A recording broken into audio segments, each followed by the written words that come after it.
A história da atual Casa de Cultura de Parelhas, oficialmente Palácio Florencio Luciano, ela tem relevância histórica, tanto da história política do município de Parelhas, quanto da história econômica, além das referências da arquitetura da época, certo?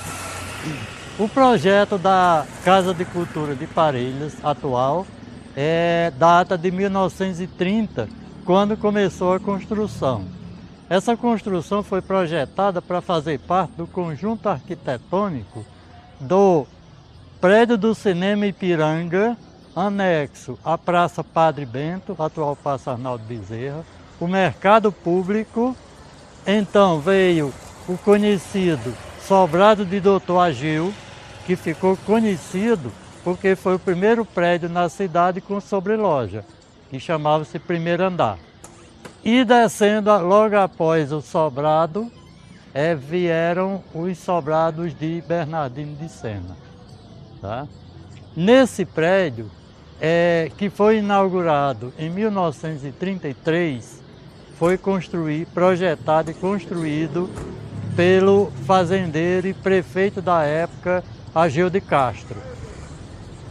Ageu de Castro, ele fazia parte da Revolução de 30 e foi nomeado prefeito de Parelhas, e ele aproveitou para delimitar o primeiro plano urbanístico da cidade de Parelhas, que incluía a Rua Bernardino de Sena, a atual Avenida Mauro Medeiros. Então, esse prédio, a princípio, ele foi ocupado quando o então prefeito Ageu de Castro assumiu em 1932. Ele foi ocupado por uma tipografia da época e as lojas de baixo serviam para comércios eventuais, certo? E permaneceu assim por muito tempo, até 1934, quando Ageu de Castro, por um evento político de tiroteio e conflito político, se afastou de Parelhas, porém o prédio continuou aí, de propriedade dele. Então, servia apenas para depósito de material, mas era subutilizado. Ele voltou a ser usado depois que Ageu de Castro faleceu e os herdeiros resolveram dar utilidade a esse prédio, cedendo para o comércio de carnes da cidade de Parelhas.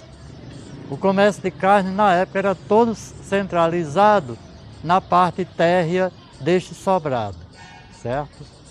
E a parte de cima servia ocupado por casas de jogos, enfim, não tinha assim uma utilidade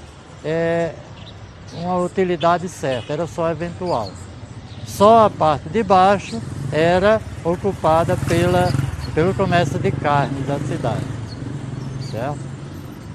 Os tempos passaram e já servia também na década de 80, possivelmente, a Prefeitura de Parelhas adquiriu o prédio, passou a ser um prédio público. Mesmo assim, ele continuou subutilizado, apenas para depósito eventual de mercadorias dos comerciantes, né? E só em julho de 2004 foi que a Fundação José Augusto adquiriu o prédio e tombou para o Patrimônio Histórico do Estado. Então, hoje, a Casa de Cultura Palácio Florencio Luciano pertence ao Estado do Rio Grande do Norte, tendo a Fundação José Augusto como a sua administradora. O prédio foi todo reformado, foi restaurado e hoje continua à disposição da comunidade.